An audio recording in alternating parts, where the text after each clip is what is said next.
नमस्कार दोस्तों, स्वागत है हमारे चैनल पे आप सभी का। दोस्तों, नेपाल में कुछ महीने पहले एक बड़ा बदलाव हुआ था। जनजातीय युवाओं के भारी विरोध प्रदर्शन के बाद पुरानी सरकार गिर गई और चुनाव हुआ उसके बाद। और बहुत ही और 35 साल के युवा, बहुत ही कम एज, अगर देखा जाए पॉलिटिक्स में काफ़ी कम एज थी।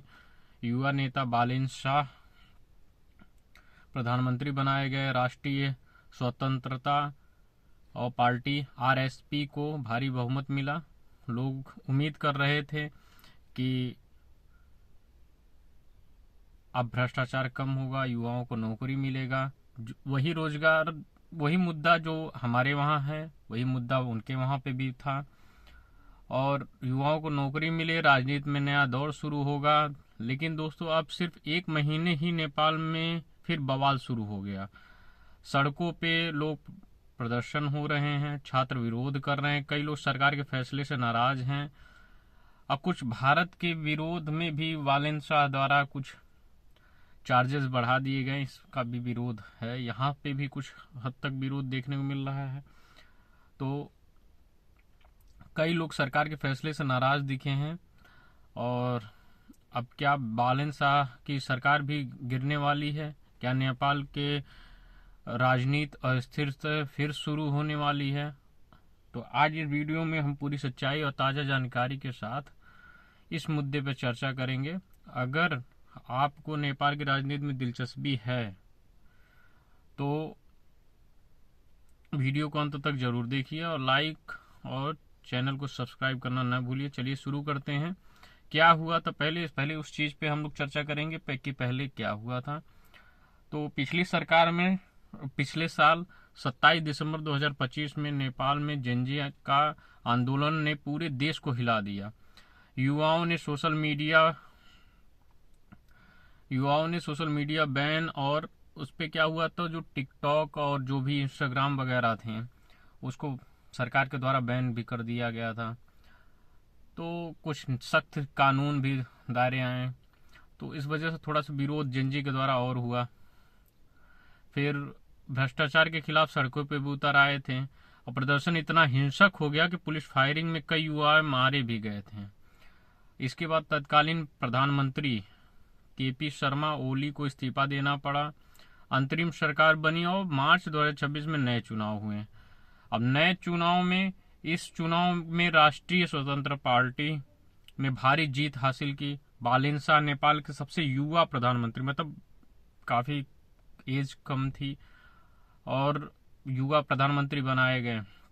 पुरानी पार्टी जैसे सीपीएन, यूएमएल और नेपाली कांग्रेस बुरी तरह से हार गई।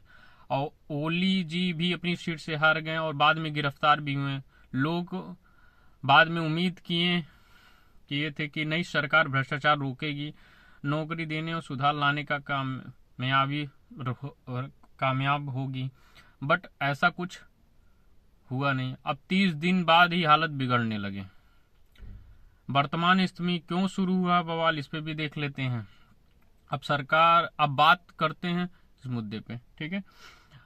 बालेन शाह सरकार के कुछ फैसले पर युवाओं और आम लोग नाराज हो रहे हैं। कई छात्र संगठनों पर पाबंदी और बदलाव फैसले से स्कूल और कॉलेज छात्र सड़कों पे उतर आए। कुछ मंत्रियों के फैसले और नियुक्तियों पर भी सवाल उठ रहे हैं। भ्रष्टाचार की जांच तेज हुई है, लेकिन कुछ लोग इसे राजनीतिक बदलाव मान रहे हैं। आर्थिक सुधारों में देरी और रोजगार के मुद्दे पर असंतोष बढ़ रहा है। कुछ दिन पहले काठमांडू और अन्य शहरों में प्रदर्शन हुए थे। छात्र अपनी यूनिफॉर्म में ही विरोध कर रहे थे। कुछ जगहों पर संसद सत्र को लेकर भी विवाद हुए। हाल ही में संसद सत्र के विशेष कारणों से स्थगित भी करना पड़ा। और जो है, अब छोटी छोटी, मतलब अगर एक देखा जाए तो मुद्दा इनका, जो जिस मुद्दे पर सरकार बनी थी वो मुद्दा भी ये आगे ले नहीं जा पा रहे हैं। तो फिर दोस्तों, नेपाल में राजनीति में सरकार बदलना नई बात नहीं है, इसके पहले भी बदलाव हुए हैं। पिछले कई सालों में 15 बार से ज्यादा प्रधानमंत्री बदल चुके हैं। लोग कह रहे हैं कि क्या बालेन शाह सरकार भी उसी पुरानी परंपरा को दोहराएगी। अब बालेन शाह और उनकी टीम सुधार लाने की कोशिश कर रही है, लेकिन विरोधी पार्टियों कुछ युवाओं समूह ने उन्हें घेर लिए हैं। कुछ विश्लेषक कह रहे हैं कि एक महीने में इतना विरोध दिखना चिंता की बात है, लेकिन कुछ का मानना है कि यह सामान्य है।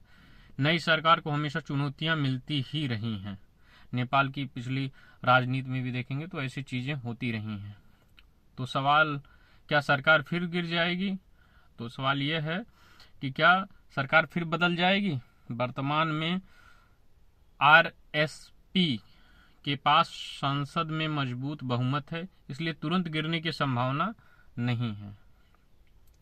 लेकिन अगर विरोध बढ़ा और गठबंधन टूटा तो स्थिति बदल सकती। नेपाल में राजनीतिक अस्थिरता हमेशा से रही है, उसमें कोई नई बात नहीं है। बड़ी वजह से नेपाल में जो राजनीतिक अस्थिरता की बड़ी वजह पुरानी पार्टियों का आपस में झगड़ा और युवाओं की बढ़ती उम्मीदें। बालेन शाह को युवाओं को समर्थन मिला था। अगर वो जल्दी ठोस कदम नहीं उठाते हैं, जैसे रोजगार, भ्रष्टाचार पर सख्ती और आर्थिक सुधार, तो यह समर्थन कम हो सकता है। दूसरी तरफ पुरानी पार्टियां अभी भी सक्रिय हैं और विरोध कर रही हैं। अभी भी हालात सरकार में गिरने के बजाय अंदरूनी दबाव और प्रदर्शन बढ़ने की ज्यादा संभावना दिख रही है। लेकिन नेपाल की राजनीति अनिश्चित है, कुछ भी हो सकता है। आपकी राय है क्या है? दोस्तों, नेपाल में एक महीने में बवाल शुरू हुआ दिखता है और वहां की राजनीति अभी भी बहुत अस्थिर है। जेनजी ने पुरानी व्यवस्था को चुनौती दी, लेकिन नई व्यवस्था को भी तुरंत परीक्षा का सामना करना पड़ रहा है। भविष्य में क्या होगा यह निर्भर करता है कि बालेन शाह सरकार कितनी तेजी से लोगों को उम्मीदों पे खरी उतरती है। आपको क्या लगता है, बालेन शाह की सरकार टिक पाएगी या फिर नेपाल में ही नया संकट आ जाएगा? अपनी राय कमेंट में जरूर लिखें। अगर वीडियो अच्छी लगे तो लाइक करिए, सब्सक्राइब करिए, चैनल को, वीडियो को ज़्यादा से ज़्यादा शेयर करिए और बेल आइकन को दबाना न भूलें ताकि वीडियो आपको नोटिफिकेशन मिल सके। नेपाल की राजनीति पे और अपडेट चाहते हैं तो कमेंट करके बताएं। और नेपाल में स्थिति देखिए, कुछ चीज़ें जो गलती पब्लिक की भी होती है थोड़ी सी, कि अगर कोई चीज़ बहुत लंबे समय से बिगड़ गई है तो उसको तत्काल में सही करना संभव नहीं है। उसके लिए भी हमको टाइम देना पड़ेगा। सरकार कुछ फैसले स्ट्रिक्ट ले सकती है, लेकिन कुछ फैसले स्ट्रिक्ट अगर ले लेगी तो कहीं ना कहीं उसमें जनता का भी नुकसान ही होता है।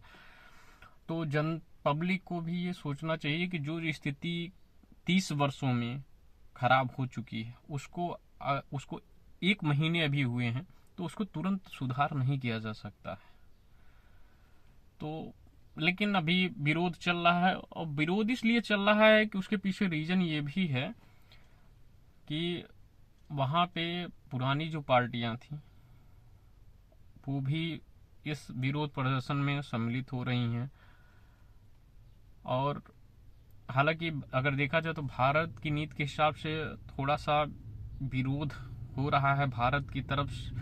जो है नेपाल का जो है पहले जो संबंध भारत से थे वो कुछ जो है टैक्सेशन बढ़ चुके हैं, चार्जेस बढ़ चुके हैं भारत की तरफ से।